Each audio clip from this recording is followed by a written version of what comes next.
পৃথিৱীৰ সকলোতকৈ দামী বস্তুটো হ'ল বিশ্বাস, যি অৰ্জন কৰোঁতে বছৰৰ পিছত বছৰ লাগি যায়, কিন্তু ভাঙোতে 1 ছেকেণ্ডো সময় নালাগে। কাৰোবাক আঘাত দিয়াৰ সকলোতকৈ ডাঙৰ হাতিয়াৰটো হ'ল কথা নপতা। প্ৰয়োজনতকৈ বেছি ভালপোৱা পালে মানুহে অৱহেলা কৰিবলৈ আৰম্ভ কৰে। সেয়েহে কাকো অতিৰিক্ত ভাল পাব নাযাব। যিটো মানুহে এবাৰ হৃদয়ত জেগা বনাই লয়, সেই মানুহটোক হাজাৰ চেষ্টা কৰিও পাহৰিব পৰা নাযায়। তুমি জিকি গৈছা কাৰণ তুমি সলনি হৈ গৈছা। মই হাৰি গৈছোঁ কাৰণ মই সলাব পৰা নাই। এই পৃথিৱীত সেইজন মানুহে বেছি ধোকা খায়, যিয়ে নিঃসন্দেহে কাৰোবাক অন্ধৰ দৰে বিশ্বাস কৰি পেলায়। দুখীয়া হ'ব পাৰোঁ, দেখাত বেয়া হ'ব পাৰোঁ, কিন্তু বেইমান নহয়। এই পৃথিৱীত কাৰোবাৰ আপোন হোৱাটো বহুত সহজ, কিন্তু কাৰোবাক আপোন কৰি লোৱাটো বহুত কঠিন।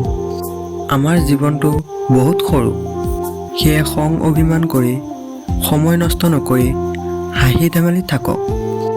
কম বয়সত কাৰোবাৰ প্ৰেমত পৰি জীৱন ধ্বংস নকৰিব। তুমি তোমাৰ নিজৰ মতে জীৱন সজোৱা। সময় এদিন কৈ দিব তুমি কাৰ হ'বা আৰু কোন তোমাৰ হ'ব। কেতিয়াও কাকো অধিক মূল্য দিব নাযাব। বিনিময়ত আপুনি অৱহেলাৰ বাহিৰে আৰু একোৱেই নাপায়। নিজক সৰু কৰি কেতিয়াও ভাল পোৱা নাযায়। যি পোৱা যায় সেয়া হ'ল অৱহেলা, তাৰ বাহিৰে একো পোৱা নাযায়। এৰি যোৱাৰ যন্ত্ৰণাটো সেইদিনা বুজি পাবা, যিদিনা সেই মানুহটোৱে তোমাক এৰি যাব, যাৰ কাৰণে তুমি মোক এৰি গুচি গৈছিলা। আঘাত নাপালে আপোন মানুহবোৰ চিনিব নোৱাৰি, আৰু বিপদত নপৰিলে বন্ধু চিনিব নোৱাৰি। আজি তাৰ কাষত হাৰি গ'লোঁ, যাক সকলোতকৈ বেছি আশা কৰিছিলোঁ। হাৰ নামানিবা।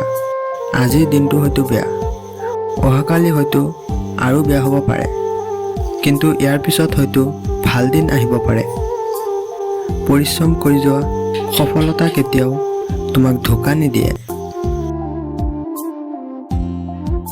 চ' গাইজ, আজিৰ ভিডিঅ'টো ইমানেই। আশা কৰোঁ ভিডিঅ'টো চাই ভাল পাইছে। যদি ভিডিঅ'টো চাই অলপ হ'লেও ভাল পালে, তেনেহ'লে এটা লাইক কৰি দিব, শ্বেয়াৰ কৰি দিব, আৰু আমাৰ চেনেলটো ছাবস্ক্ৰাইব কৰি আমাৰ সৰু পৰিয়ালৰ সদস্য হৈ যাব। ধন্যবাদ।